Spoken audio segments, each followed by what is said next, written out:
And welcome back. How you getting on, guys? Good, good. All good. So today we're joined by Damien Bodie. How about you introduce yourself, sir? Hello, Awfully Irish podcast. My name is Damien Bodie. That's what my parents gave me. I'm a co-inhabitor on this gorgeous planet that we call Earth. The world is a wild and wacky place. And did I imagine that I would be sitting here today talking to two Irish lads across the other side of the world? This is. I love how life sort of ends up. A little bit about myself, I guess. I grew up in Australia. I'm now a US dual citizen.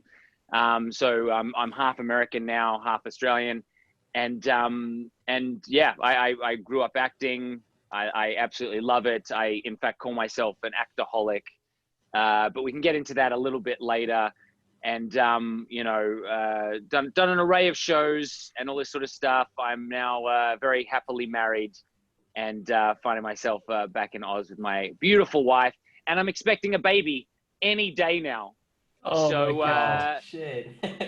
so if Seriously, I have to congrats. go suddenly, that's where I'm rushing up to. Oh my God, that would be a first for any podcast ever. Wow. Yeah. Well, we could deliver it live on the we can't. podcast. Let's not do that. Let's not do that.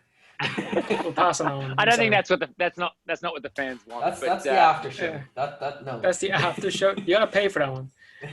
But Thomas and Jared, firstly, I want to say congratulations. I mean, you guys not only a blitzing podcast, you've done over you're almost up to 150 or something, right? You're getting up to Yeah.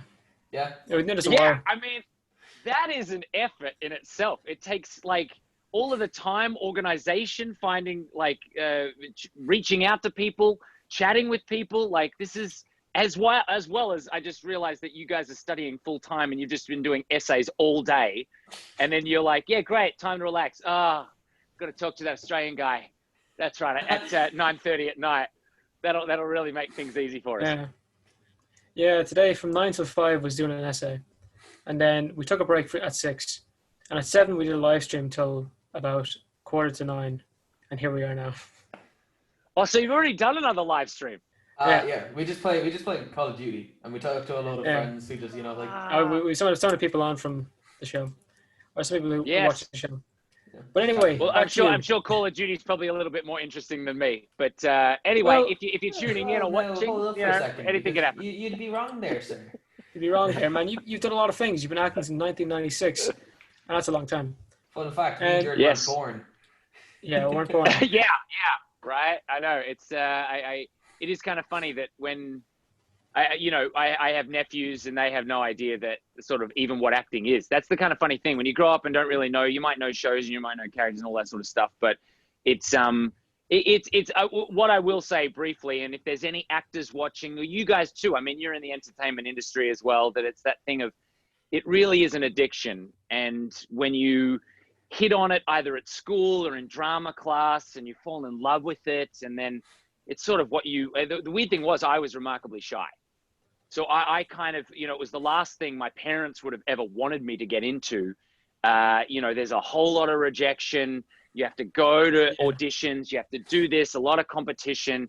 But I sort of, I hassled my parents. They got me an agent. I happened to book my first job.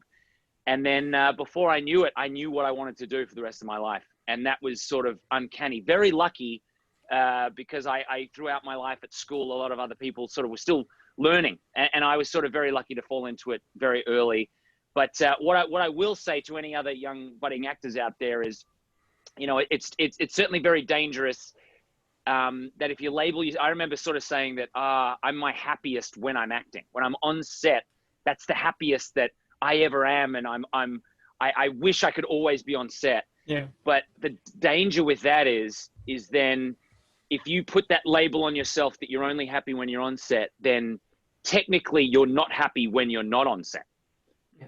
And I, am a pretty energetic, happy guy. And I think a couple of years ago, I felt this I was sort of in a more darker place. I'd sort of hadn't been on set for a little while. And then coincidentally also, my relationship was struggling. Anyway, it all worked out. We got happily married now. We're having a baby, but it was this thing that because it's all I wanted to do, it just sucked me in and made me doubt myself, made me doubt my skills, made me hate auditioning, made me think, oh, well, maybe I got to give it up. And then even worse, if I give it up, what the hell am I going to do? Because this is all I know that I can do.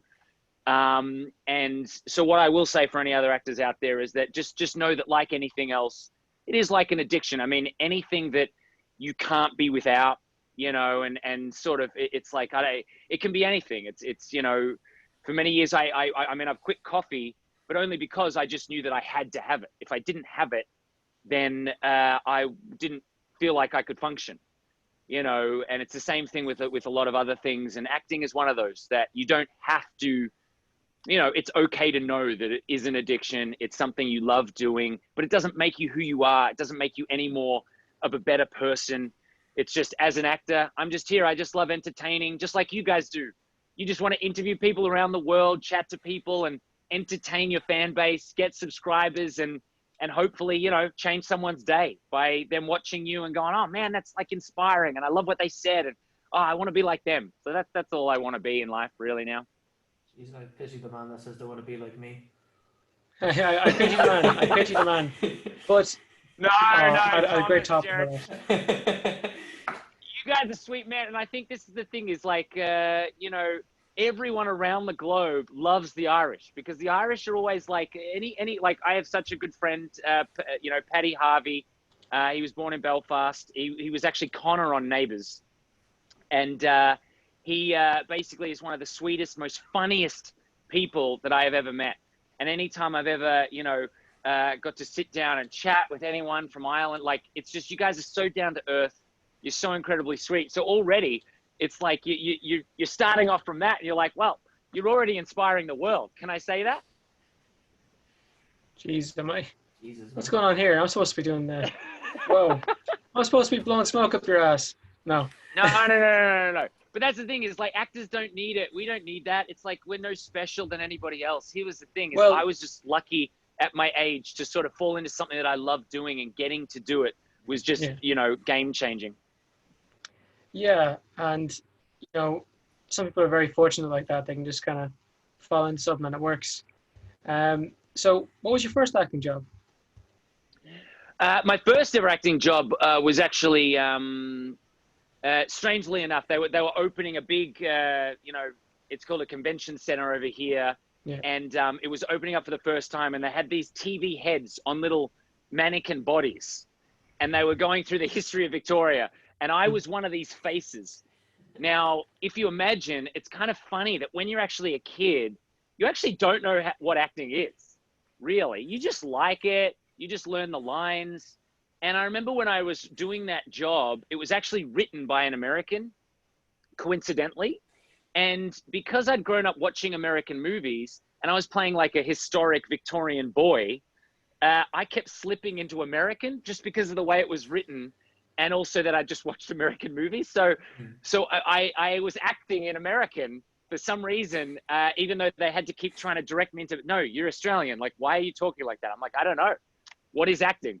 What are accents? I didn't even really know what was going on. So that was one of my earliest. But then that year in itself, like I had a great year. I did a guest role on Neighbours, which when you're a kid growing up, you know, and you watch it and there's legends like Harold and Madge and all of these characters that are on the show. You guys probably don't even know who those guys are because you're too young. But it's that thing where you grow up watching it and then all of a sudden you're there, and it was just remarkable. And then the weird thing was, which is why I do think it's all a complete manifestation, and I believe in all of this kind of stuff, is that the reason I got into acting was two things. Was I loved Jim Carrey and I loved the Muppets. Oh. And so I love, yeah, and I just loved worlds like Who Framed Roger Rabbit or Drop Dead Fred, like these movies, Ace Ventura, like movies that were just not normal. Like, we're not like, you had to watch the movie to experience, oh, there's cartoons living in a real world, or like, oh, there's puppets that are just like talking to humans. And so that's kind of the world I wanted to sort of land into. And then when I was 12, there was a TV movie called Balanced Particle Freeway that honestly no one has ever seen. So I'm not bringing it up to be like assuming anyone's seen it, but that was with puppets. So at 12 years old, I stepped on set with these puppeteers that had worked with Jim Henson Company, and I was getting to work opposite like dragons and these like weird creatures from different worlds. And to be honest, it felt completely unreal to the whole reason I wanted to act.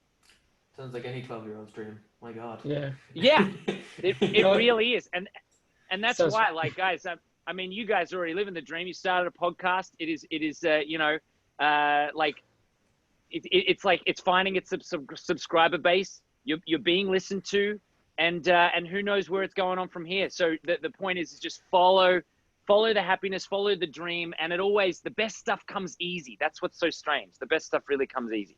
Yep. Yeah. Really living the dream, right, Jared? Yeah. No, the work that gets done on this thing is insane. Oh yeah. Not tooting anyone's horn, but in all fairness, Thomas does a lot. Thomas does a lot of stuff.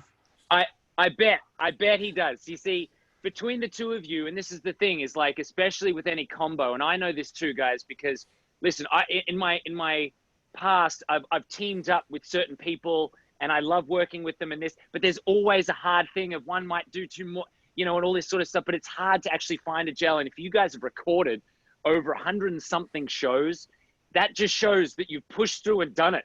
Most people won't even do their first. And then also once they do their first, then the other friend won't show up and won't keep doing it. And then all of a sudden it drops away, and then it just kind of resentment builds. But guys, the most important thing is keep that friendship. You guys are working hard. You got each other's backs.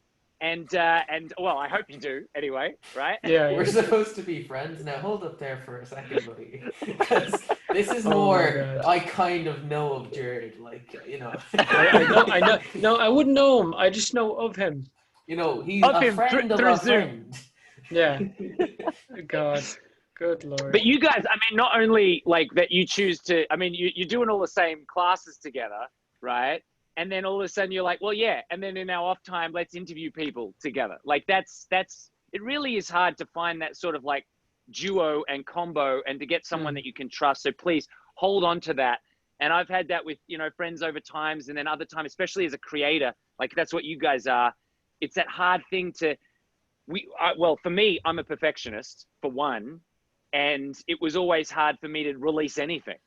And that's why, like, I respect what you guys are doing. Going like recording live, getting it out there and just doing it, because I used to be someone that would record it, hide it, and then probably never show it.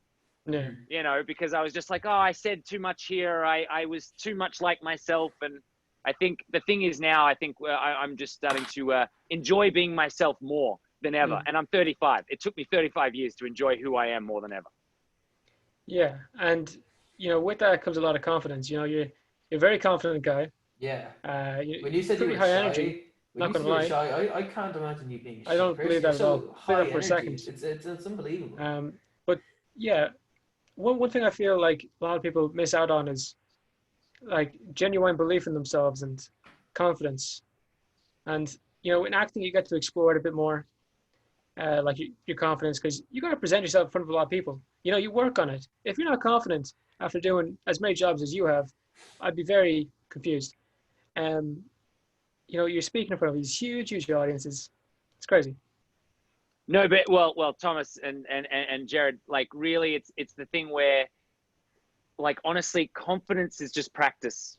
That's all it is. And the hard thing is that I was, you know, shy young, then sort of, you know, got confidence from acting because I was away from school a whole lot. You know, I actually wasn't that confident at school. And so I had this other little world with adults. And then, you know, I you know, landed on Neighbours, which was a big, you know, show in Australia at the time. And then even another series here called Winners and Losers, and did a bunch of series there. Neighbours. Yeah. Yes, it's still going. I mean, it's in its like 30, 50 years. It's as old as me, that show. And so it's one of those things where literally you sort of find yourself on these things and you get this great platform. But to be honest, the weird thing is that success does not bring confidence. And what I can't reiterate enough is that, and this is why, like, I don't like gossiping or talking about anybody, you know, because we don't know what they're going through personally. And in LA, I have lived over there for many, many years. Now, I've seen people that are just trying to get an agent, or people that are just trying to get a pilot, or just trying to get the second series, or just trying to get to 100 episodes, or just trying to get the next, big, massive Michael Bay movie.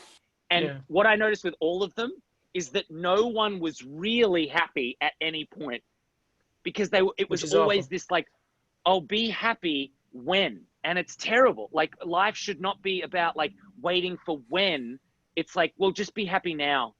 Like already, to so many, like, I would look at someone that's already on a show that's ongoing and say, you're living the dream, but they don't think so. I'd look at someone that's like, oh, you're in a trilogy, like a franchise trilogy. And they're like, yeah, but it's like, this and that. And really the hard thing is that there's no specific answer, like, especially like for you two as well, like, because we all have goals we might want to get to 1,000 subscribers, then it'll be 2, then it'll be 100,000, right? Then it'll be 1 million. It's like, as long as you're loving the subscribers you have now, right? The people listening, if you can affect one person, isn't that quite amazing? Like, if you go into a room and you have your family there and you can affect maybe like, oh, I can affect like how my family feel, then that's a beautiful thing. And you guys are doing this on a scale now that's, growing and growing and growing. But all I can say is, please just enjoy it all. You will look back, and I know this is the kind of thing, is I'm living the life that I'm looking now before the baby, that I'm going to look back and go, oh, before the baby was the best time of my life. And then when I have the baby, I'm like, oh yeah, having the baby when it's a little, best time of my life. And then when it's a toddler, oh, this is the best time of my life. So right now for you, while you're studying, while you're doing media studies, while you're doing these exams, I know it's like probably a little like minds, but then it's like, dude, you will look back on this time. Remember when we were doing that podcast and it blew up and it was massive and we were studying and having a thing and we were dating those girls and all that. Who knows whatever's going on in your life. It's just that thing of like, you'll look back on this time and it'll be the best time of your life. You know what, I needed this. Damien, have you ever tried motivational speaking? Because God damn it, you're giving me revelations and all kinds of things. No. Well, the thing is like, I think what I realized was I'd always naturally done this in my day, because when you're a child actor, what you notice is that you grow up with other child actors. And what happens with those child actors is a lot of the time they fall out of it. They'll they might have got into it because their parents got them into it, or they might, feel the stresses of just like, okay, needing money, or just like, or just, doubting yourself and all this kind of stuff. And so I'd always sort of been that friend that they would call to kind of get them back into acting, I feel. And because I was so passionate about it. But then the hardest thing was, a couple of years ago, I fell into the rut of that. It hit me, where all of a sudden I was like, well, I'm useless. I don't know how to audition anymore. It's all self-tapes. Why would anyone cast me? I'm not employable. All of these things were going through my head, and I had a couple of friends that slapped me out of it, and I got through, and I'm so relieved that I did, and I'll never go back there again, because it didn't serve me, and really, honestly, and if I can talk to your audience too, you can have whatever you want. You just have to be courageous enough to dream it.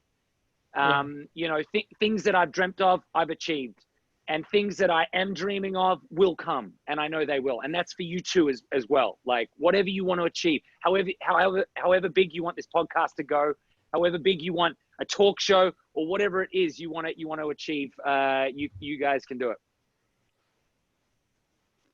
Good to hear. Sorry, all that, and you say good to hear. That's amazing to hear, man. That's fucking motivational speech of the week. No, Thomas, guys, I know I'm making it hard for you to actually interview me, because I don't think I'm answering any of your questions. I'm just rambling on positivity. No. This is good. I think genuine conversation beats an interview by a mile. 100%. I think that's why Jogan's so big. Oh, well, that's right. I mean, he just goes with, does he have anything planned? I don't think he writes any questions down. I mean, he just goes with it, and people love him. But with you guys, like, with everything that you're studying now, where do you see yourselves? What are the dream scenarios for you guys? Like, do you guys want to travel after you finish studying? Do you want to just, like, what jobs are you interested in getting? Like, what do you want to do as a team? Do you want to create TV shows? Do you want to, like, what do you want to do? Thomas, you want to go first? Well, we talk about traveling. Yes. This was a 3-person show. I'll be honest with you. Like, this was me, Yes. Jared, and our other friend Dara. Dara had to stop because he was about to start because he's starting college, but he had to move, and then there was no Wi-Fi in his house, and then he's also studying like marine biology, and said he didn't really have the time to do this, which we get, you know. Yeah. But before that, on the show, we talked loads of times about traveling Europe. We have this big map, like we have this big like walk. How we were gonna do it, Jared? We were gonna get like electric skateboards and electric bikes and stuff. Like We're gonna do something electrical. Oh, 100%. Man, I'd watch And, that. Yeah. But ideally doing this. Yeah, ideally. This is Like, I have no intention of stopping. We've done a crazy amount of episodes. I don't see why I'd stop. Occasionally doing some film and TV stuff. Not acting. I love behind the camera. You know, the only time you ever see me in front of the camera, I think, would be like a Louis Theroux style documentary, because I love documentary filmmaking. So you never know. Yeah, you never know. And guys, I mean, and this is the thing is, I did actually read that there was a third. Is it say Dara, your friend Dara? And I mean, and I totally get it. Like life, you know, things get busy, and I've had that many times with creative partnerships, and you know, you go in with someone, and then they move, or even similar. I could say that about myself. Like, you know, it's been hard. I think hardest on my family, hardest on my relationship I was, you know, I met my now wife, and then I went off to LA, and we did long distance for like 8 years, you know, and so it just like, it's crazy that you sort of, but we're on the other end of it, and like we're happier than we've ever been, but it's just that thing where it's like you fall into these places, and sometimes, you know, things, you know, it's hard if your friend got busy, but it's like the best thing is you are doing it now, right? And the sky is the limit. So you guys are already doing it. There's no need to stop, and just like push yourself through every other time that you're just like, I think let's try this other avenue. Let's go traveling now, and let's do a podcast on the road and interview people like on the road. And honestly, I think what's key is, and I'll talk to your viewers and you guys too, is make sure, because life is so busy that we actually forget to talk about what we want.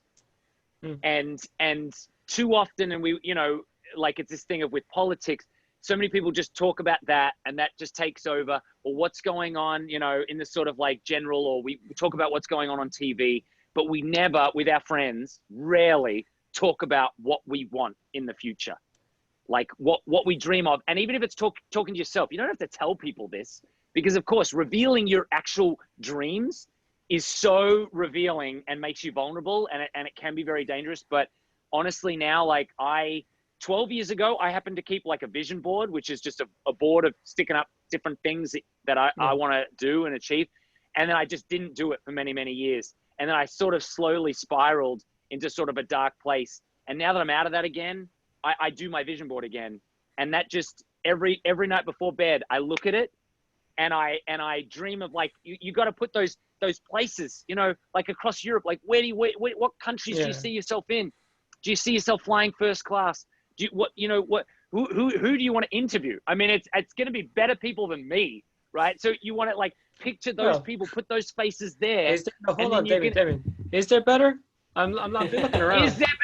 I mean, I don't know. Well, thank you. Like, you know, listen, I mean, I'm not looking for compliments. We have a vision board, man. You're number one up there. Like, I'll be. Thomas is writing up today, and he's like, "Oh, will I move like Conor McGregor and the boys?" We have I said, "Yeah, Barack let's put that up there. number Up 2, at the top." and then we have yourself there, number 1. Yeah. And so the Pope is number 3. Yeah, the Pope is number 3.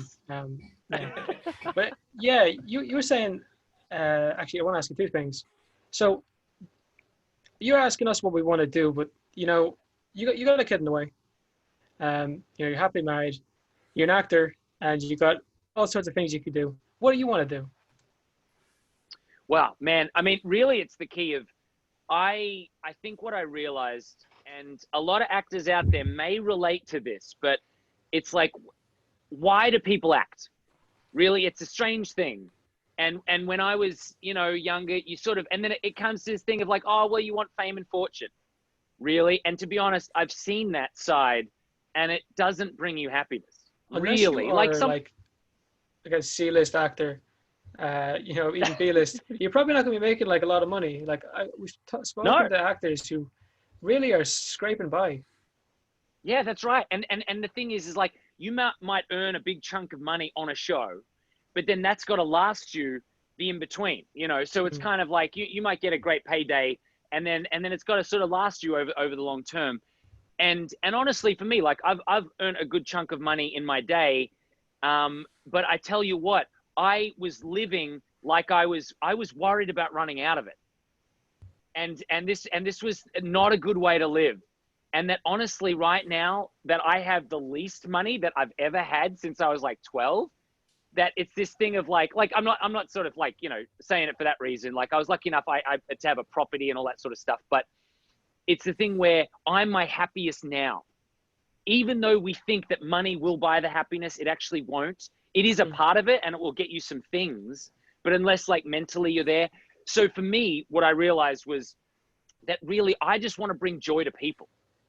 Like, why do you want to do a podcast? Of course, it's notoriety, getting to interview great people, but it really is kind of, you want to be the escape. Well, you want people like in their car or at home, just chilling out to Tom and Jerry, like just like kicking back and going, yes, this is what I need to unwind. Like I've had a stressful day. I just want to feel good. And these guys like make me feel great. And so that's really all I want to do. And it, like, certainly it is acting, but it's more just, I just want to make people feel good now. Yeah. Yeah. Just to go back there with why do the podcast, a bit of it is I love to talk to some of these, I love to talk to people who've done interesting things, people who are the best in the world at what they do, so on.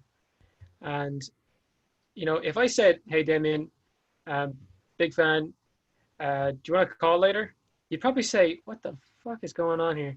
But if I said, hey, Damien, I run a podcast, I'd love to interview you on it, of course you're going to say it. Oh. Very clever. It's very clever. And it is. It's the saying that, success leaves clues, right? And it's that concept of like, whoever you admire, their life leaves clues. And if you follow some of those clues, it can save you 10 years of them having to discover that. Like with Joe Rogan, like it's so funny when I remember everybody started talking about how like, oh my God, it's the greatest podcast. Like you've got to listen to it. And I was like, that guy from News Radio, is he still around? What's he, like that was like an old sitcom in like early 2000s. And I loved it. It was like one of my favorite shows on TV. And then I hadn't seen him for a while, even though of course he's a comedian and he was hosting Fear Factor. And this is the thing is like, he just kept chipping away. He just wants an audience. And as a comedian, he just wants, but he's into like into, the fighting and sort of was a show caller and all that sort of stuff. Like he just wants to do a bit of everything. Yeah. And he does too much. And you got to admire it, that you just go, wow, like that's really what it's about. And you guys will be the same, that, podcast is one element of your lives. Like you're going to want to see the world. You're going to want to maybe do documentary filmmaking. You're maybe going to want to jump in front of the camera or behind it, whatever it is.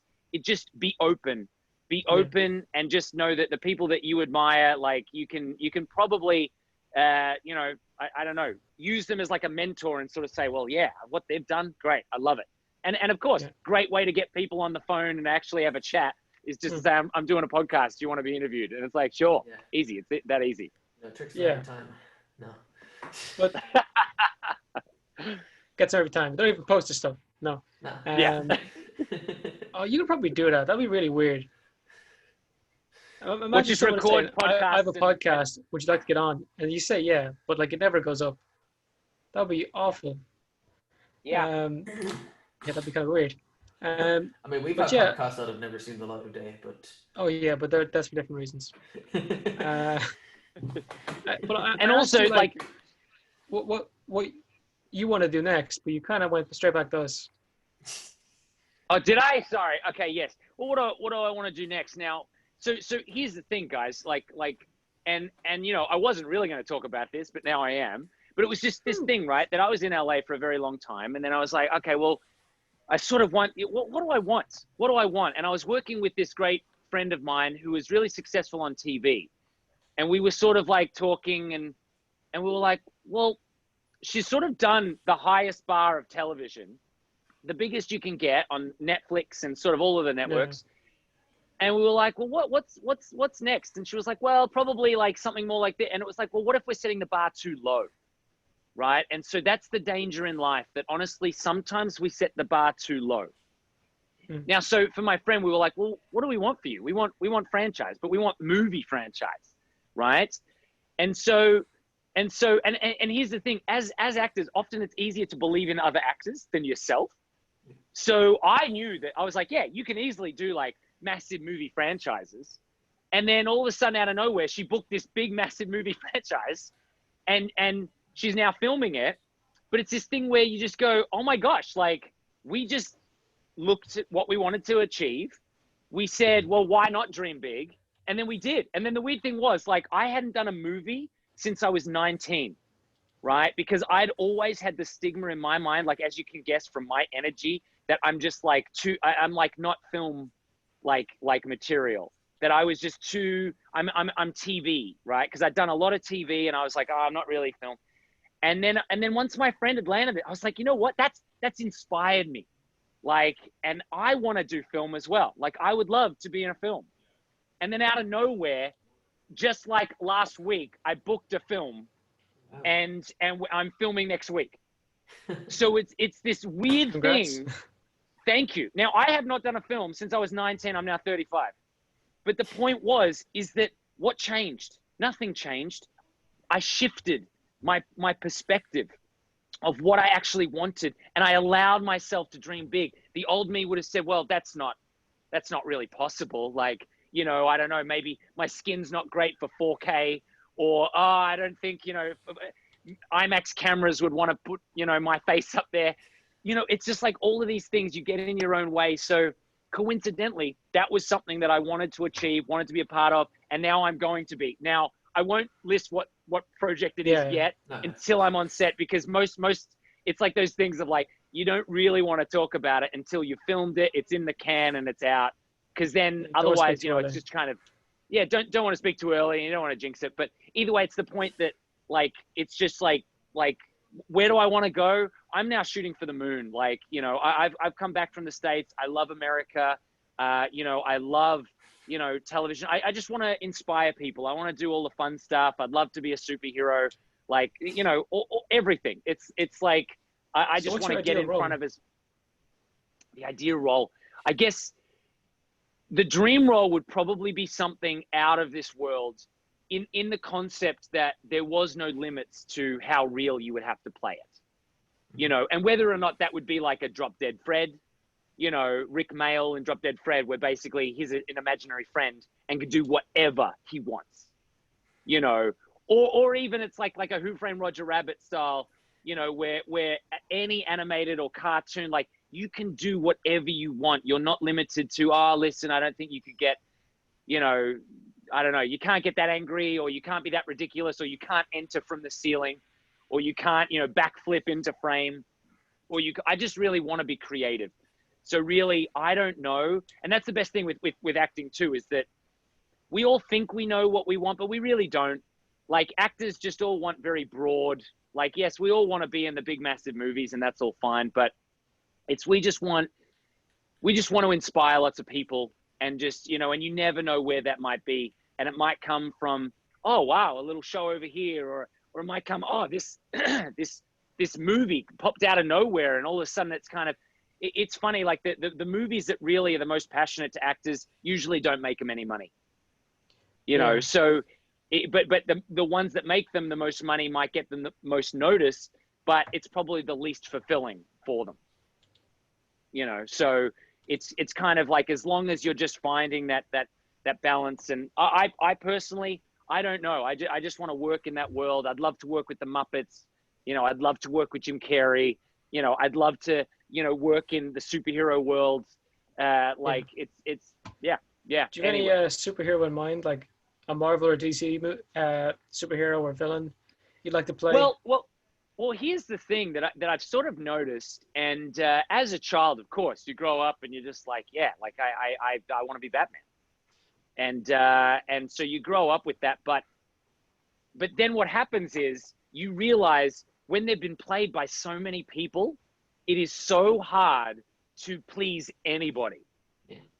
And what I find fascinating, especially with, say, even DC right now, is that often their side characters are doing better than their main ones. So you'll release like a Wonder Woman, like, and why they haven't done that like way earlier, I don't know. But they'll do like, Superman again, and then they'll do Batman, and then finally we'll get around to a Wonder Woman. And then that does so well. It does better than like Superman versus Batman and Justice League.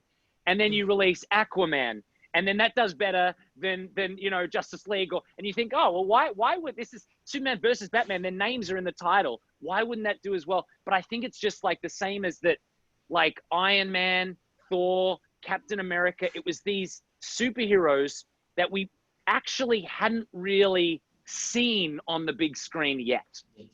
We've seen Spider-Man 3 times. So yes, they're all great, but it's just that thing of like it gets hard. So I think for any young actor, you probably don't want to have to live up to a certain character by playing something that's already been played. Like people, Shazam, Deadpool, like we haven't seen these guys.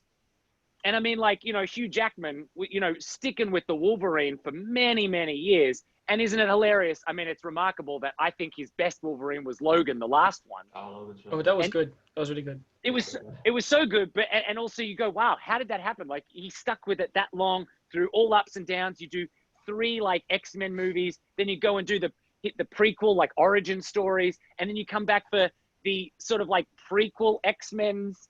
And then anyway, it's how it all comes full circle, and it'll be hard for someone to play Wolverine now. It was great for Margot Robbie to be Harley Quinn, because what a great character, like a beautiful character. A lot of flack, but she did. I seen that movie in cinema. I loved it. Listen, she's fantastic, and she's perfect as Harley Quinn. I can't picture anyone else as Harley Quinn. Yeah. And as soon as she booked that role, it was like, oh, it's beautiful. Because look, like how hard is it when you go, okay, well, listen, Jack Nicholson was the Joker, right? And you're like, how can you beat that?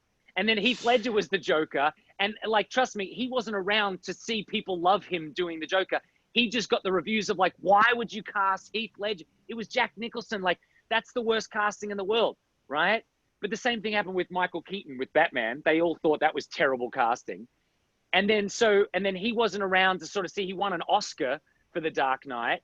And then, of course, Jared Leto, who I thought was actually brilliant as the Joker, right? But he was in a movie that sort of like, no, I thought he was brilliant. I just think they didn't give him much like screen time. And I thought like, why wouldn't you have just made it like a Harley Quinn Joker movie?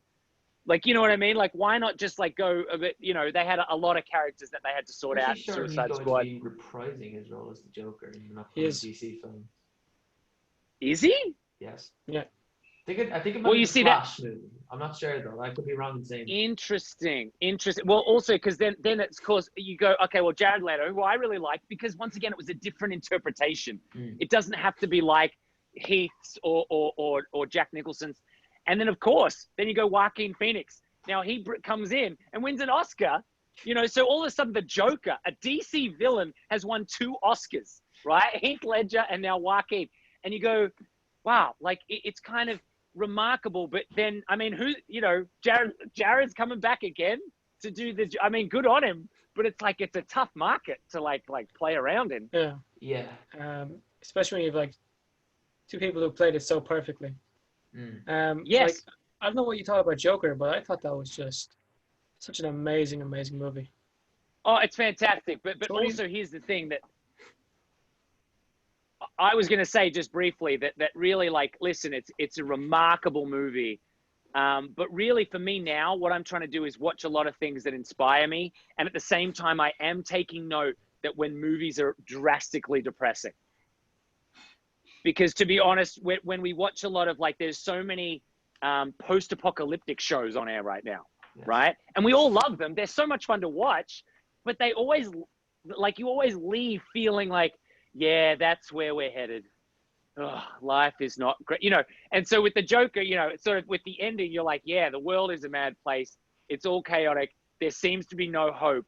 But we have to remember, it's just a movie, right? So like, Yeah. we can love the Joker. You know, he can shoot I shouldn't give away endings.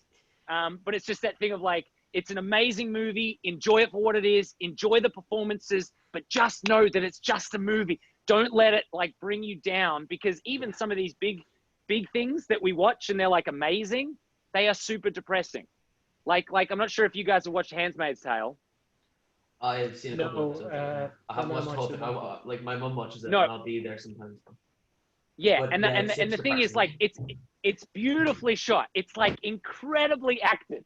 It's so well directed. This whole show is beautiful, but every time an episode ends, as a man, you're like, oh God, men are terrible, and like, what are we doing with our lives? And we need to like honestly, you have such terrible remorse for what the characters have done, which is great, because the whole idea of the show is to make you feel, and that's what movies and TV are supposed to do, make us feel.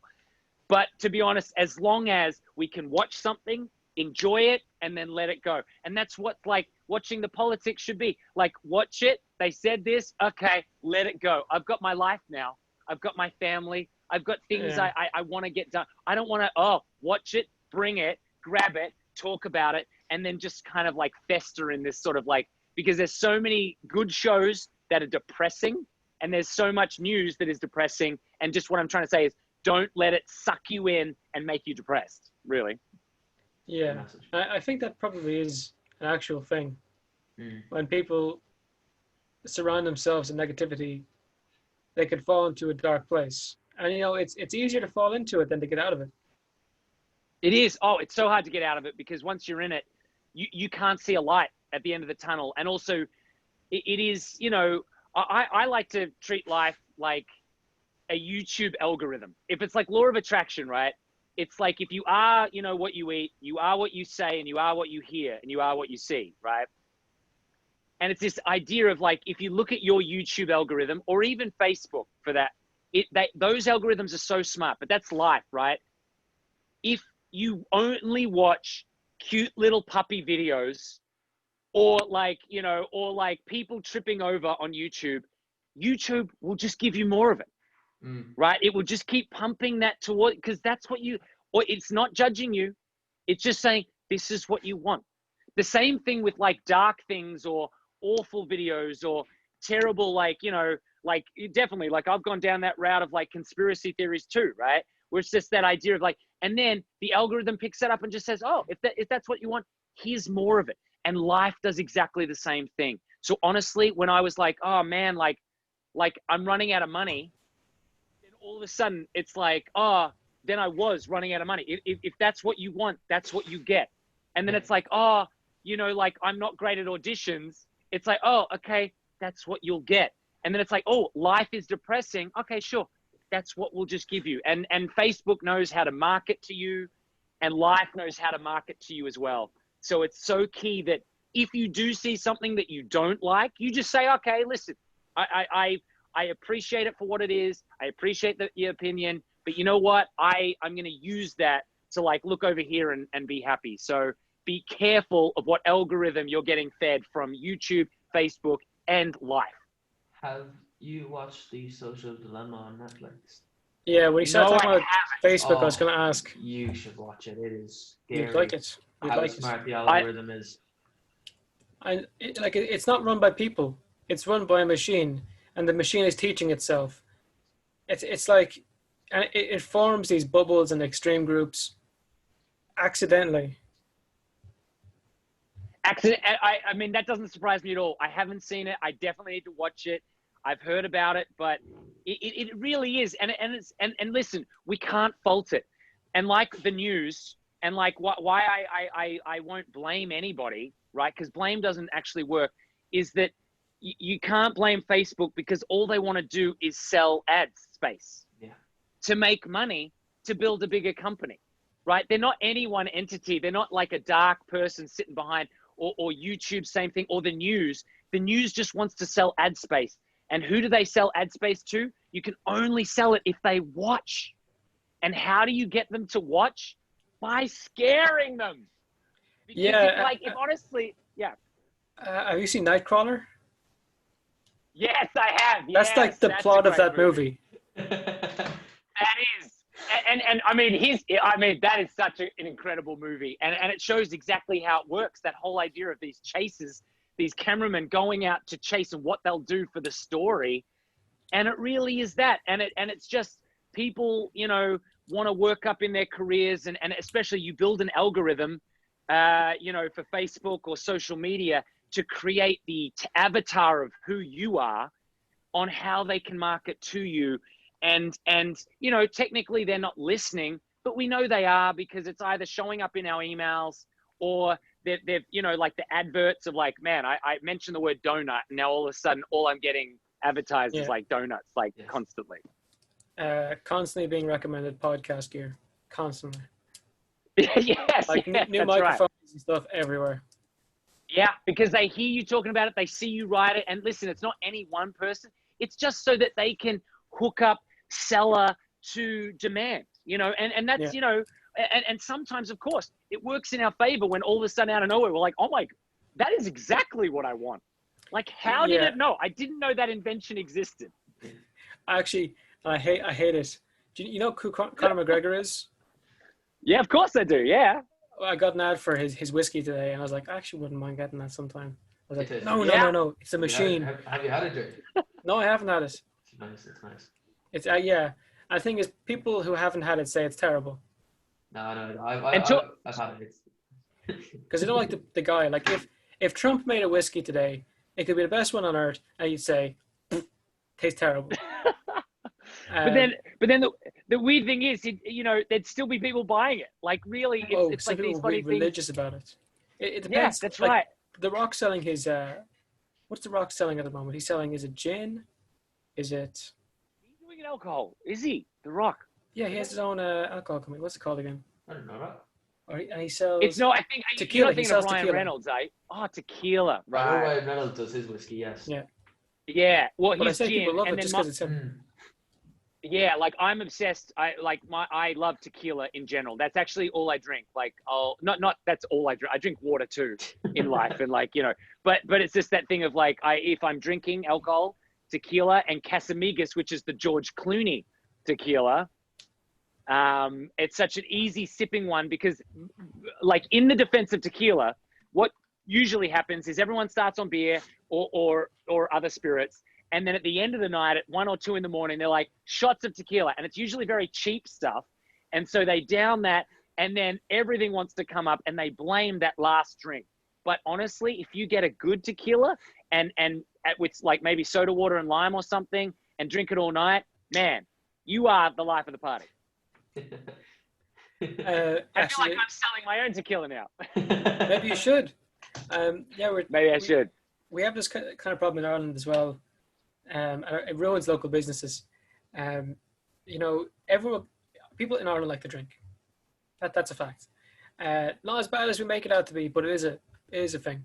So people go out, they get shit-faced, and on the way home, you normally get a chipper. So you normally get like a bag of chips, a battered sausage, something. And so people will end up like getting food from these places, and they'll puke out everything from their stomach.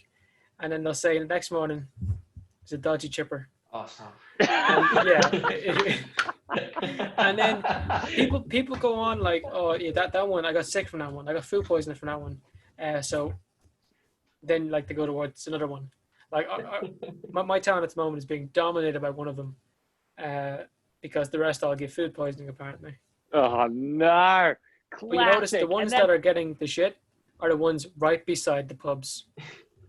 Yes, of course they are.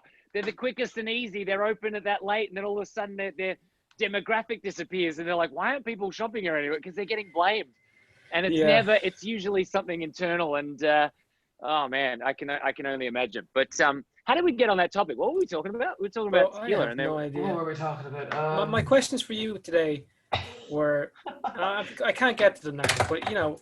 No, I know. I don't think there's any. I think we've run out of time. I mean, it's. I mean, we can make this like a whole day thing if you want, man. But when you started acting, your experience on the Elephant Princess set, Neighbours, your favorite genre of film, your acting methods, what Australia's been like during COVID. Um, oh yeah, you got an award for Hollywood Hitmen. That was really cool. What you want to do? Actually, we got that question. Starting acting, we got that one too. And one of my favorite questions to ask, is the last one here, is a role you lost out on. Like a Well, big role you lost out on, if you have one. I mean, no, listen, it's not, here's the thing is like, Because it's we not almost like a had big Spider-Man role. on. Really? Yeah. Yeah. Well, there you go. And I mean, it's no, certainly I don't have any story like that. The hard thing is auditions are different. Auditions are something in itself, right? And if you imagine it, it's kind of saying, if I asked you boys like, like who's that girl you just missed out on? Right? You know, it's like dating. That it's that concept of like, it's a mutual thing, right? So it's not like, it's like, oh, well, I almost settled down and married her, but all I needed was for her to go on a date with me. You know what I mean? It's like different. It's like you can have a crush on a girl, her never know it, and that relationship never flourished because you never did anything, right? So Okay. an audition is similar in that, maybe you get the date, right? Maybe you get the date, but then maybe they don't call you back. Or maybe you get a couple of dates and then all of a sudden they start dating someone else out of nowhere and you're just like, oh, okay, I guess she's not interested in me. So acting is very similar to that, in that you don't own anything. You don't, like, with any role you audition for, you're just lucky to be in the pool. It's like if say there was like this gorgeous girl that everyone at the school wanted to date, and then you were just like, I'm just glad that I was standing in a row and she got to choose out of one of us because I was at least in the row. Does right? this happen in Australia? Yeah, all the time. No, not at all. Well, it does if you watch The Bachelor, which just makes reality look so terrible. When we go to choose an interview, every time you see stuff like Are You the One, The Bachelor, like Bachelorette, every time I skip. I if you were the kind of person to want to get on that show, I don't think I want to have you on this show. And it's no, and well, the hard thing is with those shows is, and because people think they're real, but they're not real. But what's so clever is they're not really actors, yet they're so smart at what they need to feed to give the show what they, so the women will all act terribly because they know that's what the show wants, but they don't care because they're like, oh, well, I'm going to kind of get a bit of fame out of it. And some definitely do want to start acting, and that's their foot in the door. And sure, reality can introduce people to that, but it's honestly, it's that thing of like, I've auditioned for plenty of stuff. Like most actors will audition for a whole array, but then it always works out. I mean, I remember hearing the other day that Christian Bale auditioned for Robin in like Batman Forever. Yet you go, but at the same time, it was kind of like they were auditioning a lot of other stars. Chris O'Donnell, of course, got to play Robin, but Christian Bale wasn't at that point where he could be, and then he comes on and he's Batman. So it always kind of like eventually, like if you just keep looking at where you're going, it can always come back. And like with most of these things now, the funny thing is they're always making another Star Wars. They're always making another Spider-Man. Like your mate who almost, yeah, that's right. Like, and the hard thing is, and I know this, right, is that I've had friends and it's like, it's their dream to like be in a Star Trek, right? And then every time a new Star Trek comes out, as a Trekkie fan from the 90s, they hate it. So they're like, oh, I really want to be on this next one. It would mean the world to me. And then it comes out and they're like, oh, it's awful. And I was like, oh, but isn't that funny? It's like this concept of what we think we want. And trust me, it's like that idea of we think we know what we want, but then when you get it, it won't actually be, because it's not like if you grew up loving Batman, getting to be Batman now is not going to be the Batman because you might have loved Michael Keaton. Yeah. And you're not going to, I mean, unless you're then in the Flash and then Michael Keaton's coming as the Flash, which I can't even believe that they got Michael Keaton to agree to that. But it's those concepts where, I mean, you say missed out, but not really, because I just see it as like, it's got to be mutual. And to be honest, for me, I know it's like, it's law of attraction. Like if you've attracted the audition, that's a great opportunity, but you also have to attract the other. Are you ready? It's like, because of course, if you land the big role, you have to be ready. And I've seen many movies with somebody in it that I'm like, wow, who is this? They've just come from nowhere. And I'm just like, I'm intrigued to know where their career is going to go after this. And then sometimes it doesn't blow up the way you think it would. Yeah.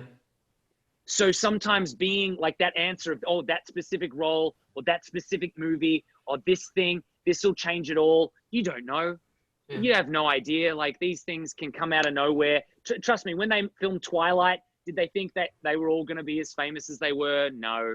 I mean, yeah, when they filmed Harry Potter, they knew they were all probably going to be movie stars and Lord of the Rings and all that kind of stuff. But even still, it's like, you know what's hard is, like, I love Game of Thrones so much, but the pressure that would be on every single person that's in the prequel Game of Thrones, because everyone's going to be judging it based on it's like, you know, Hayden Christensen coming in to like play Anakin Skywalker for the prequels.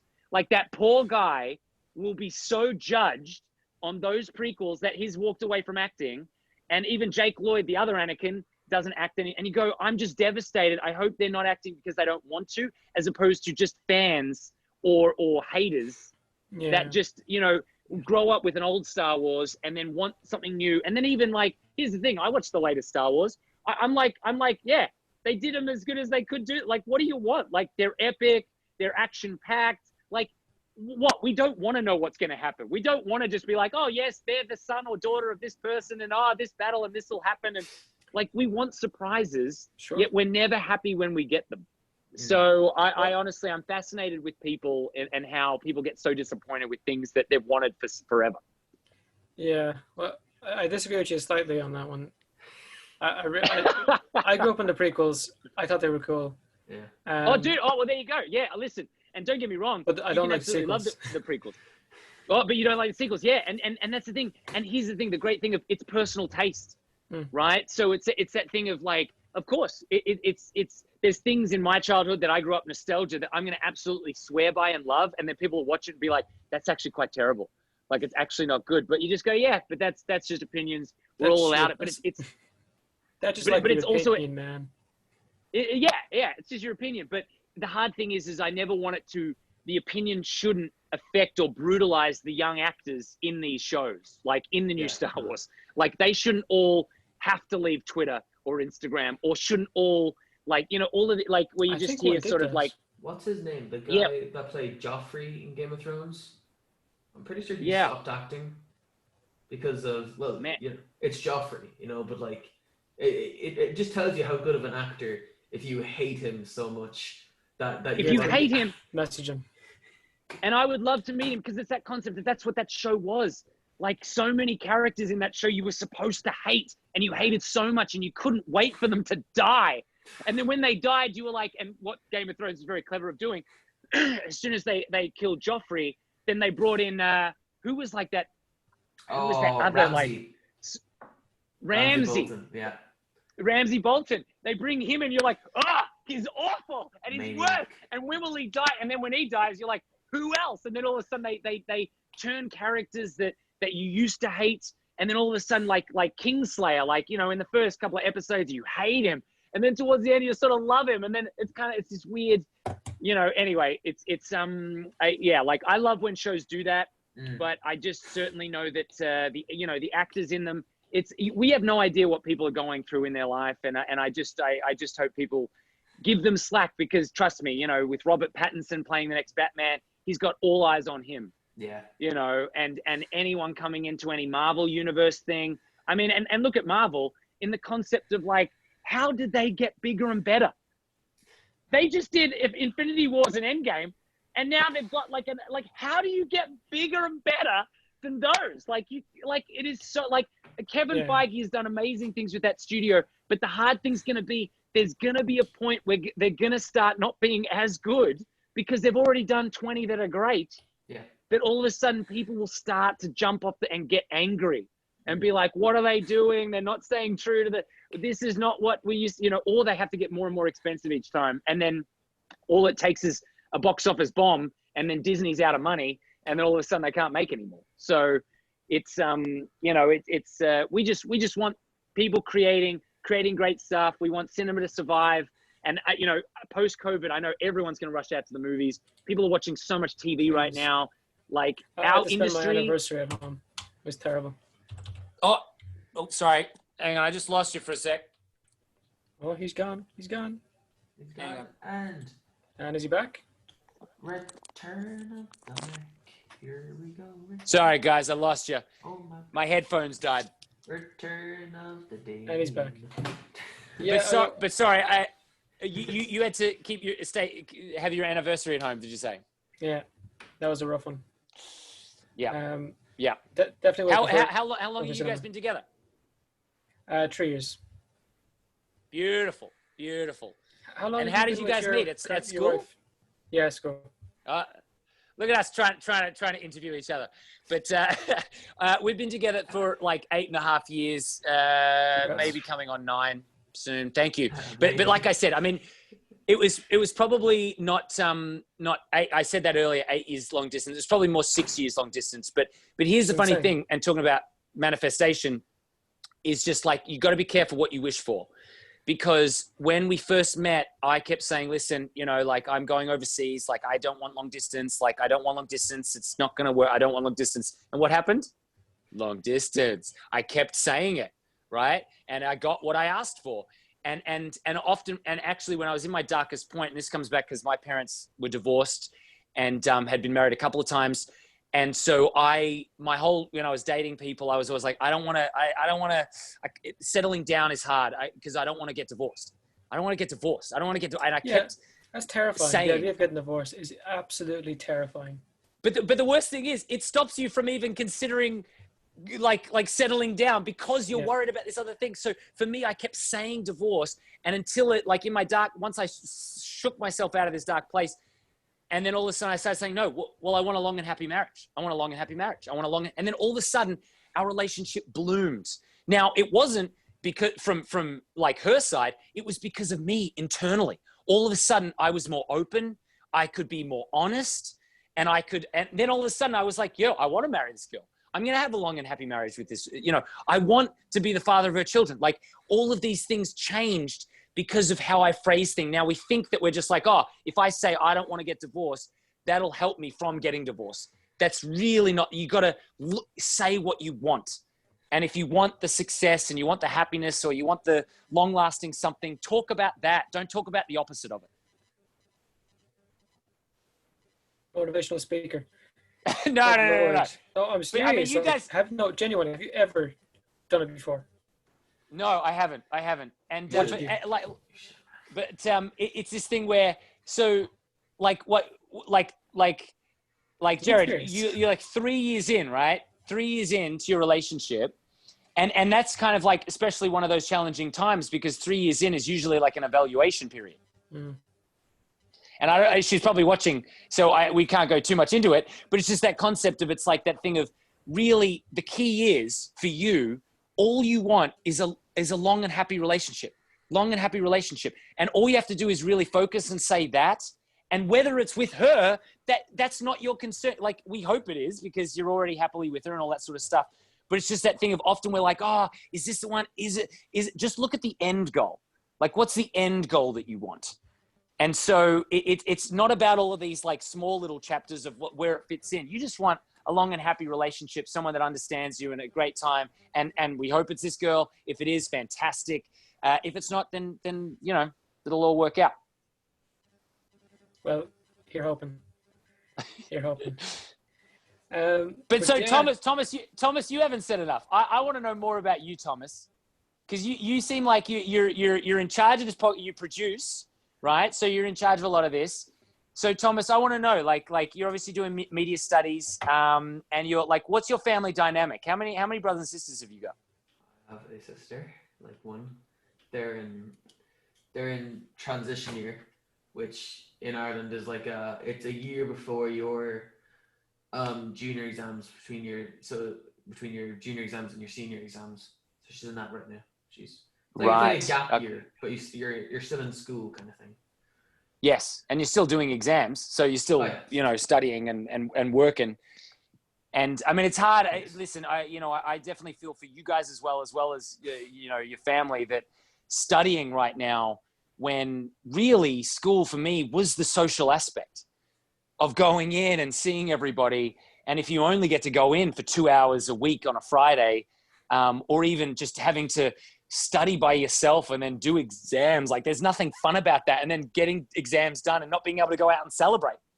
Yeah. You know, like getting an essay done today all day and then having to do a podcast. But it seems like you guys want to do that. So that's all good. But otherwise, like it's that concept of getting that essay done, going out and celebrating. So transition years, we like what year level is that? In Australia, we don't really have that. I don't know what that's called. That'd be like You would be about 16, 17. Oh, okay. 16, 17 years of age, like right? me and Jared did. It's called TY. We did that together. You know, like we were in the same. I don't think we class. talked at all until we did TY. I guess we kind of did. We had woodwork Yeah, together, but that was kind of it. Yeah, no, but like we were in the same class for TY, so I guess we kind of like we got a bit closer then. We started chatting more often. You know, like played video games together, pretty much. You Yeah. know? And it's funny. It's honestly the best funny how you friendships get are organic. Yeah. Like I have such a great friend and the weird thing is about Neighbours, if any of your followers watch it, it's the concept. It's the concept where you just go like, I have some of my closest friends in my life from that show. And I worked on it like 13 years ago. And it's just kind of this funny thing, but I have friends from that show. One of my closest friends, Deech and Lackman, where we didn't actually know each other on the show at all. Like we worked together, we never had scenes together, but we were always kind of in the green room, sort of knew each other, sort of similar ages, but didn't really sort of, you know, I wasn't really a social body as well. Like I never really went out. I would just do the show, go home and sleep. Like that was my life. Like I just loved acting and sleeping. That was my two loves. Well, it's a good combination. I seen you did a Q&A with, is it Stefan Dennis? Yes. Yeah. Paul Robinson. Yeah. Yeah, Absolute I seen that legend. interview or the Q&A you guys did from Neighbours. And well, it was kind of cool to see. I was really lucky enough to get to go back for the 35th anniversary. They'd asked me for the 30th, but I was away and I couldn't do it. But it was a dream to go back, mainly for the aspect that it was getting to see all of these people that I remember and I have such fond relationships with, that, and also even crew as well. And to go back and it was just as beautiful as I remembered. That was sort of like at least that tick. It's sometimes when they say like, ooh, you know, it's like you don't want to meet your heroes because often they'll let you down. It's also like sometimes if you have such a fond memory of something, it's also like that thing of like exes as well. It's like you'll have fond memory of exes and the dangerous of like getting back together with them because you think it's actually better than what it was. Yeah. Like it ended for a reason, but the reason it's, you know, the reason they're an ex is because it didn't work out, but you have such fond memories of it that you're like, oh, well, that, you know, like would that have, you know, and all that sort of stuff. But it's, you know, Neighbours was one of those experiences that going back was just, it made everything just really, really, it was like fulfilling, and it just, you know, completed that little chapter of my life, like really nicely. Yeah. Well, it's a cool show. One thing, because you're an actor, and I've had this kind of joke with a few other actors of how good the food is on set. Is that a thing in Australia? Like the food on set is just amazing for no reason. For no reason. I mean, it's craft services, they call it in the States, and just basically catering. It's always, I mean, you're always stocked lunch. And the weird thing is, I don't know what it is, and maybe other actors can attest to this, but if you wake up early and you have a big breakfast usually on set too, and then you're sort of on set, you know, between like 7 to maybe like 12:30, and which isn't even that long, that's a regular amount of time, you are more starving by lunchtime than you've ever been in your life. And it's only been like a matter of like 4 or 5 hours. Yet you are so starved. Now, I don't know if that's just because when you're using your mind and you have to focus and you're like paying close attention and you're trying to be on all the time, that maybe that makes you more hungry. But definitely, I mean, the food is incredible. Certainly dangerous because it, you know, if you're not, you know, getting in the right kind of like exercise regime, then you're eating way more calories than you're actually burning because you're waiting around on set all day and you're just eating all day, and then you're not, you know, it's so that can be a little bit dangerous. I had a wonderful experience on set of The Last Duel where we were just constantly eating, like you're saying. So it was like pots of lamb stew, Irish breakfast in a pot, like it's just unreal stuff. And then there was tea and biscuits at all times. And, you know, we're dressed up as like English and French soldiers, so it looked kind of ridiculous. It just looked not kind of actually. It just looked fully ridiculous. A Yes, bunch of it lads is ridiculous. hanging around, fully decked out, sipping their cup of tea, and having a little packet of biscuits. And they were all like single serving packets of biscuits because of COVID. Oh, It was- right, of course. It was an experience, definitely. But definitely, food on acting is a set. weird thing in itself, and especially like when you're all in costumes. Like if anyone was looking from the outside and going, "What are they doing?" Like they're all dressed up in a different time period, right? And then they're all. It's kind of, you know, why everyone went nuts with that coffee cup on the Game of Thrones set, Yeah. because it was that kind of that concept of you just like, I yeah, noticed when because they're all just actors, they're all just people, and they're all just like, you know, sitting around drinking their coffee, and then they're acting all tough and like, you know, like a dragon goddess. There was You know, a it's like- in the Let me go last find season, this Jared. picture. There was a coffee cup in one of the scenes. Yes, Daenerys Accidentally. Targaryen, Oh, I I can see think, it. has That's it. a craft set, like craft service coffee cup on set, and of course it went viral and everyone screenshotted it, and then even I mean, the clever thing with HBO is that they're so quick, they went through and removed it again. So any other streaming of it or that kind of thing, it's gone now, which they can do now in movies. But those movie bloopers used to always be there, and I always found them so fascinating, and they're always so fun to watch, movie bloopers too, especially when they make the final cut. But so Tom, sorry, let's get back to your family in that. So you guys only started talking in like woodwork, right? Yes. Which is where you met before that. But what were you like? What were you excelling in woodwork, or when you say media studies, like what are you guys doing? Are you making films, or like what kind of like what things do you love doing? Well, woodwork wasn't for me. I just kind of did it because I didn't want to do business. So Yeah, I think I did home economics, which is food. I you know, like did cooking home food. economics as well. I It's excelled funny in Yes, because home he does economics. business now. I excelled in home economics. It was my thing. Yeah, I'd always cook way too much rice.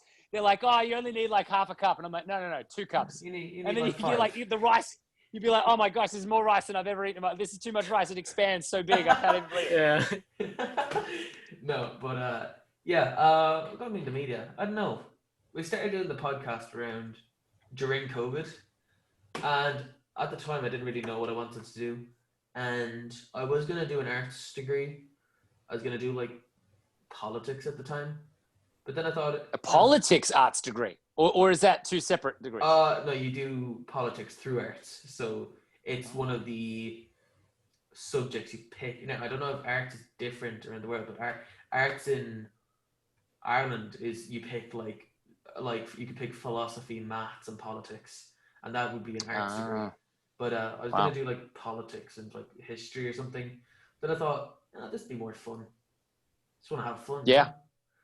Yeah. Life is about having fun instead of doing things that we think we have to do, and that's the hard thing that we're very lucky in Australia, and I'm sure you guys will find it the same. That after you finish school, like, will they not? Most likely, like once Aussies finish school, they're like entice you to go explore the world. Yeah. You know, I know there's so many Irish in Australia. Mm.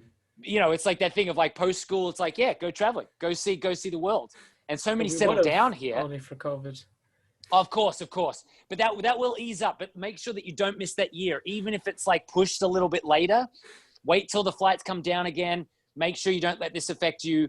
I know it's affecting everything right now, of course, but do not miss that chance to go explore, go Canada, go America, go wherever you want to see, go New Zealand. Like there's so many, incredible places. You can go to Thailand and Bali and I don't know, wherever you want to go. I was supposed to go to the US. Me and my dad were gonna go over to Ohio, see my uncle. When was this? So you have family over there. When was this? Was this now, this year? During COVID. We were supposed to go there we were supposed to be there for 4th of July, actually. Ah, so we man. see all the fireworks. I was gonna, it's what it is, Yes, I mean, no one knew that it would ever be like this. It all thought it was just going to breeze over. I was in America when it all kind of hit, and I'd flown from Australia, and at that point, America wasn't letting anyone coming from China in yet. You know, at that point, it was like if you'd been in China for 2 weeks or 2 weeks prior, you couldn't come or something like that. Yes. And so we'd started to see like, oh, they're starting to like screen things. And then when I flew from LA back to Australia and we had to do a hotel quarantine for 2 weeks here, literally the airport, LAX, like Los Angeles airport, empty. I've never seen it like this. It was like end of the world stuff that you can't even pick. Like if a movie wanted to film at LAX with it empty, it would cost them like, you know, like $30 million for like 3 hours of time, you know, and couldn't believe it that this place was so bare, and there pretty much was one plane and that was going to Australia at that exact time. There was no one at security. So you just went straight through security, which is just unprecedented. So yeah, these hard things of trying to get to America or going traveling, I could only imagine it's right in the hot spot, but I have no doubt that maybe even your family is going to want to visit you once this all eases, because trust me, people are sitting on money now. I mean, I know not everyone can work, which is kind of hard, but people aren't spending like they used to all year round. Like we're not going out buying drinks, you know, every other day. So we're flying less for sure. So, you know, I was flying to the States. I've probably been to the US like 50 different times in my life. And so you go, okay, well, that's all going to back up and people are going to want to explore again. This is a beautiful, beautiful planet. There's 7 billion people, which is a lot of people. And they're all a little bit different, and the cultures, and it's so important that we still see cultures. So I certainly don't want this pandemic to scare people from traveling, because that's not what this is about. We got to make sure that we keep the world small, and so that we can keep visiting everyone and make sure that we all get to know. Because as soon as you meet someone from the other side of the world, you fall in love with them and realize that they're not what we see on news or what we're told about, that kind of like whatever. I had a similar experience pretty recently. We interviewed a guy. What was that? Sorry, that was a cough. Sorry, it was probably It's pretty extremely noisy. silent. Yeah, yeah. very Pride quiet. yourself on how quiet your coughs are. Yeah, congrats on that one. Respect. Thank you. They must love you on Thank you. set. I thought I didn't do it well. That's why it all stopped the interview. It was just like, whoa. What was Congratulations. that? Kind of like. I applaud you, but then I think this would be weird. Go on, Jared. We interviewed a guy from India pretty recently, and he's an artist. And you know, when you're saying meeting people from from the other side of the world and so on, you know, it was a really eye-opening experience. There's people from India in Ireland. You know, that's not like I've never met someone from a different place, but he was living there, and he broke the social norm where he lives anyway. So it was nice to hear his story and what it's like for him living there. Like, he's an artist and he gets a bit of slack off of older people in India because they don't think it's an actual career. They think it's a hobby. But he does make a career off it. Like he actually, like, it's his living. And like, not small.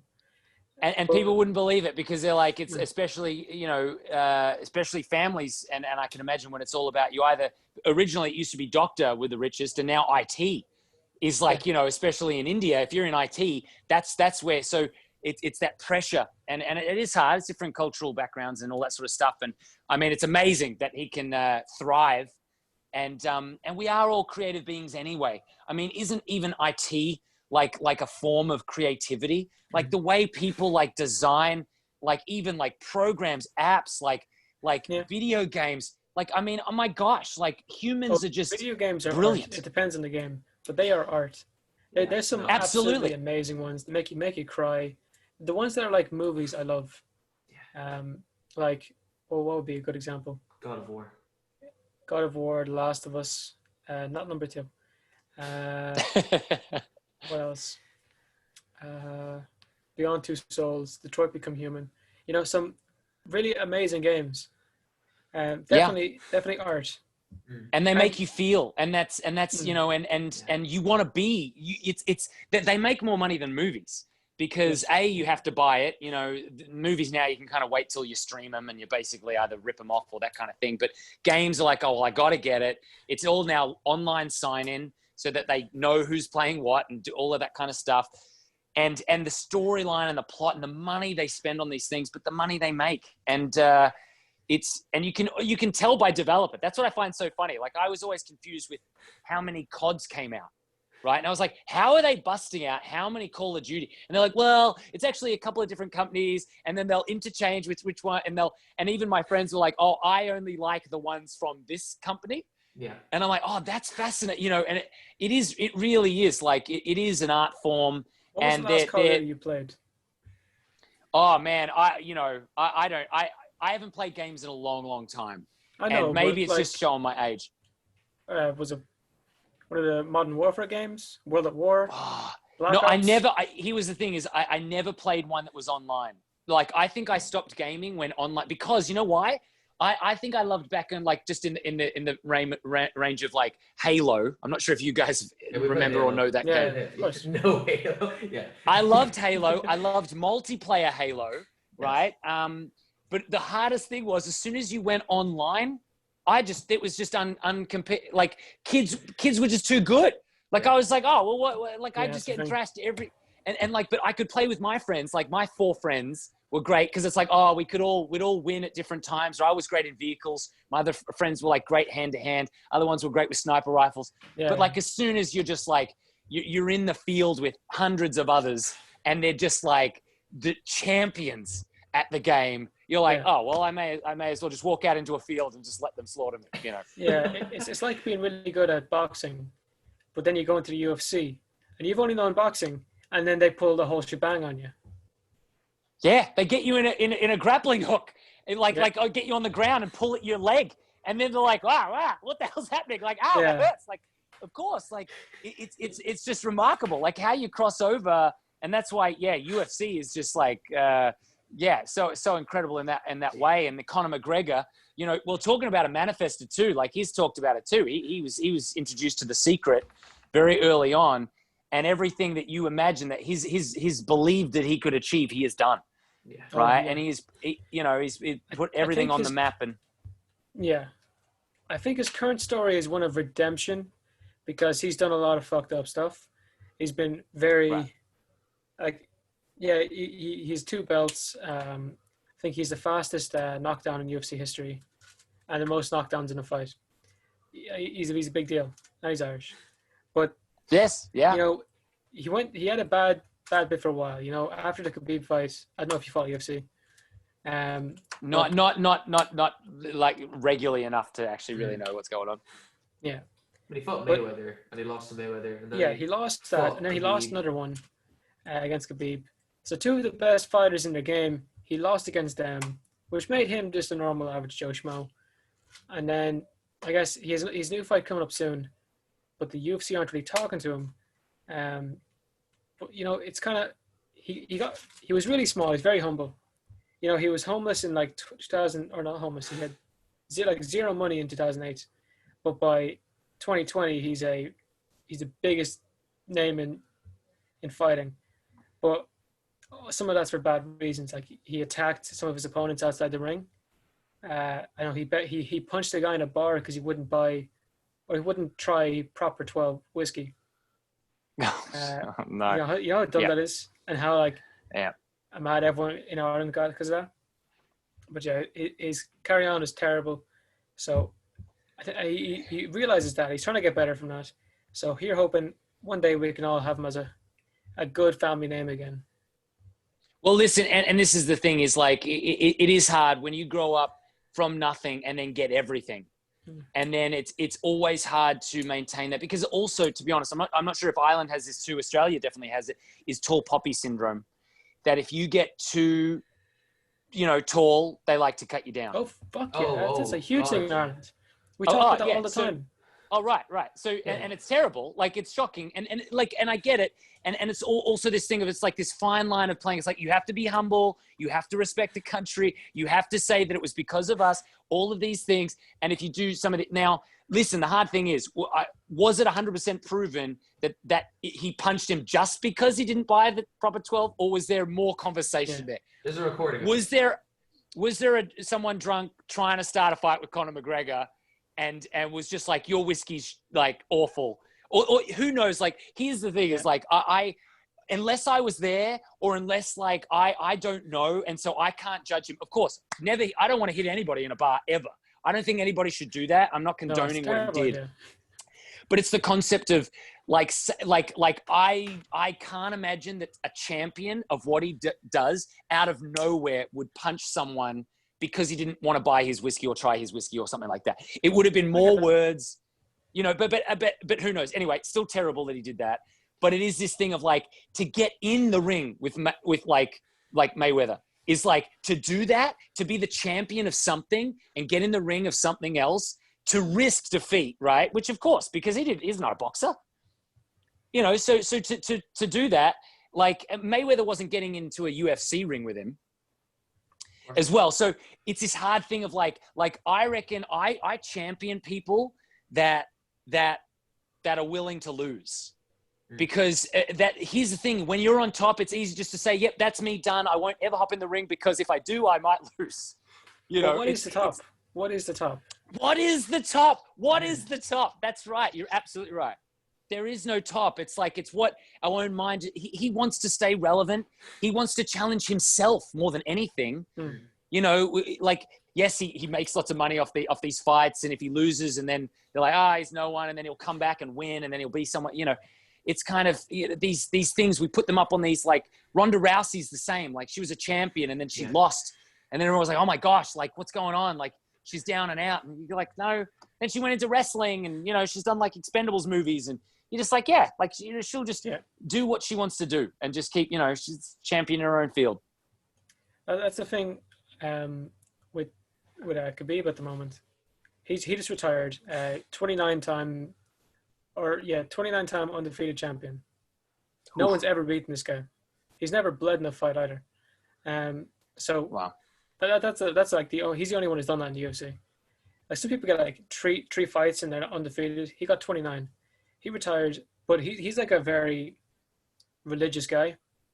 What he does, he lives with his parents, but he's able to not do that. So you know, he lives with his parents. He trains and then he worships, you know, he prays, and that's kind of it. That's literally basically all this guy does. And but I think what made him superior is his dedication to what he does. There's three things that are important to him: family, prayer, and UFC, and like MMA. So, you know, when Conor McGregor's out there starting whiskey companies, I know he was in video games, he's made movies, blah blah blah. You know, he's getting his eye off the ball. And, you know, same with Ronda Rousey. She went out and made movies and she lost what she was doing. You know, I feel a bit bad for people who lose their way.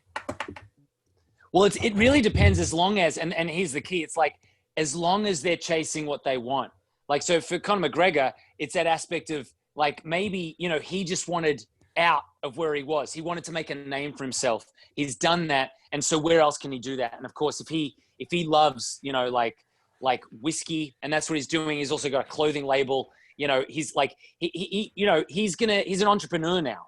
So it is that thing of like, and listen, I you know, similar thing. If Conor McGregor believes in, you know, sort of The Secret and the law of attraction, and this other guy prays, like, I really now believe that there is more to the belief, and the belief that we're being looked after, or that there's a higher power, or that, you know, that we can, it really is the power of the mind. And if you, you know, can pray, I mean, we've started, I grew up religious and then I sort of fell out of it, you know, because of society. Really, it was kind of not popular to be religious at all. But now I say grace, you know, every time I eat, only because it just makes me feel good being thankful. Like, it's not like I'm saying it to anyone specific. It's just that I just now like appreciating what I have. And honestly, every day there are so many things that I can appreciate. Like today, like getting to wake up. I mean, it's your nighttime. It's getting so late. You guys have already done like an essay today.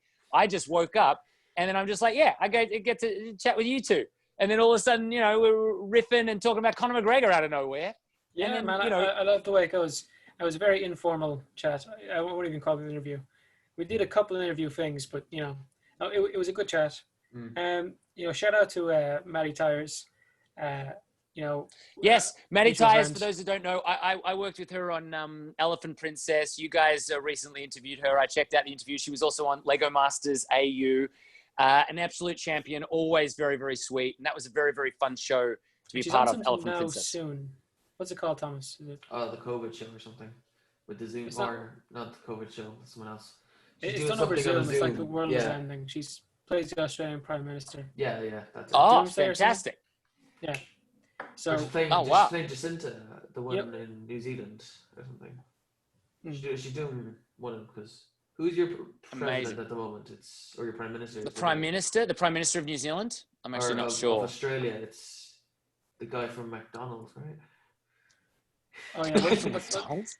yeah? Who's your Prime Minister? No, Scott Morrison is our Prime Yeah, Minister. Scott- But Scott Morrison, is right? he from McDonald's? No, What's he not got to do from with McDonald's? McDonald's. There's a That's story where he about shot him. himself in a McDonald's in the 1990s. I don't want to bring it up, but he's. Oh, did he somewhere- really? Yeah, I didn't even know that's. I didn't know. I've obviously spent too much time in the States. I That's like I the was first watching a thing- football game, and then that happens. Oh no. Okay, yeah, great. Well, here's Well, the thing. yeah. Let's. We don't want to be remembered by our worst. That's the thing. It's like but obviously he is unfortunately. But so yeah, no, Maddie's an absolute champion, and Yes. that obviously led us to be talking. And And you know what brought us to guys, her? We talked to her is her boyfriend or her husband, Jimmy James Eaton, and then yes, yeah. they did a show together. So we're like, okay, let's talk to Maddie, and then we talked to her. I look into Elephant Princess a bit more. I'm like, okay, who's this guy? Oh, hello, and here we are today.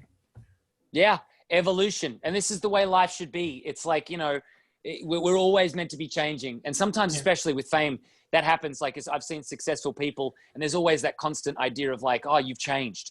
Like, oh, success or this has changed you. And it's like, really, you got to see it as like, we're all caterpillars, and we're all Always supposed to changing. become butterflies. And then we're always, but like the flower is forever changing. It's always blossoming and then fading, and then a new one. And then with new ideas, new creations. And guys, like the best thing is you don't have to know what you want to do right now. The best thing is you are just doing what you want to do. And if you took a time like a global pandemic to say, let's start a podcast, let's start interviewing people, and then all of a It's sudden you're hilarious doing How it. many people had that idea as well? Of course they do. Before versus after COVID has been insane. Yes. But do they have like 100 and something, shows on already? No.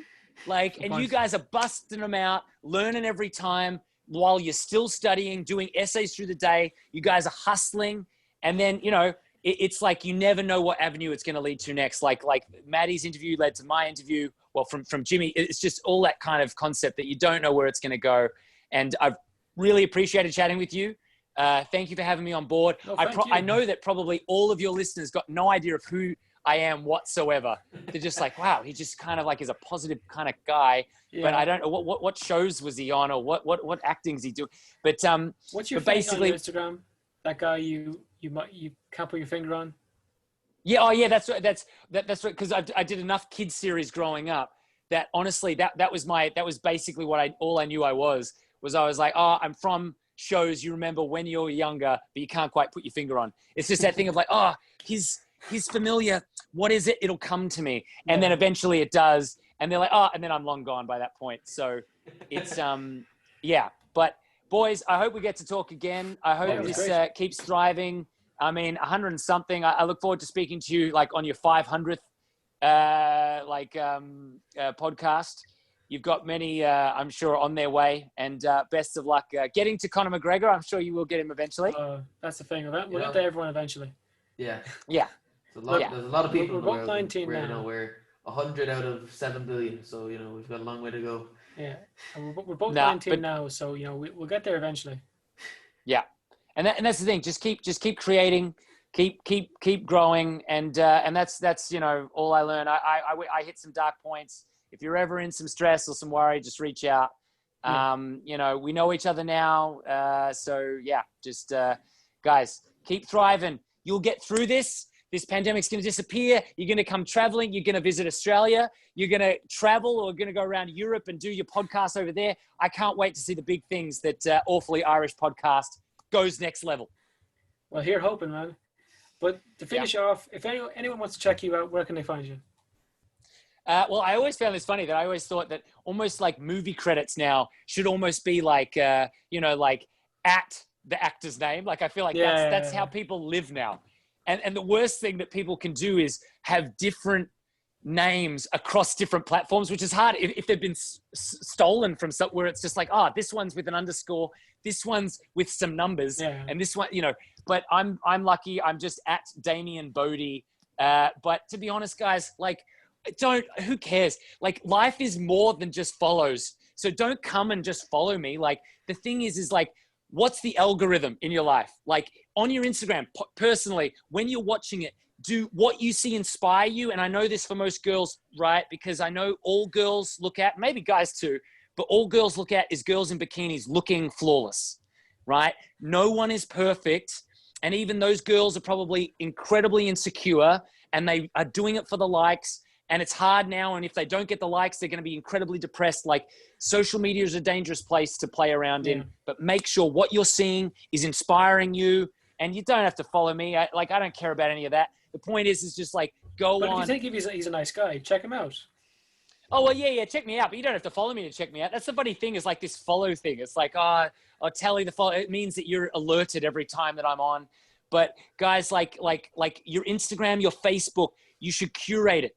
Like, there's this great saying by Jim Rohn, which basically says you got to stand guard at the door of your mind, right? And this is what's happening. You got to stand guard of your Instagram, stand guard of your Facebook, stand guard of your YouTube, because if you don't watch what you're looking at, you will start to be encroached on stressful, depressing, dark, and things that don't make you feel good about yourself. So you need to start like guarding it and going, nah, I'm going to protect myself. Like, I like, looking at girls in bikinis because, like, no, I'm not saying me personally. I'm just saying, like, if girls are out there, because I'm happily married. But this man's wife listening. But it's a concept. What were you just saying? If that inspires you, great. If it makes you feel insecure, don't do it. Right? It's also like, don't, like jealousy doesn't work. So, but if you're feeling jealous, just look away. Don't, I call it jailosy, because honestly, it'll lock you up and it'll keep you trapped for a very long time. And everyone is different. You don't have to be like anyone else. You know that no fingerprint is the same. You know that no snowflake is the same. No human being is the same. Don't try and be anyone else. Just be Thomas and Jared or Damo. Like, we're our own trio for this awfully Irish podcast. That's it. Thanks everyone for watching, and take it, Andy.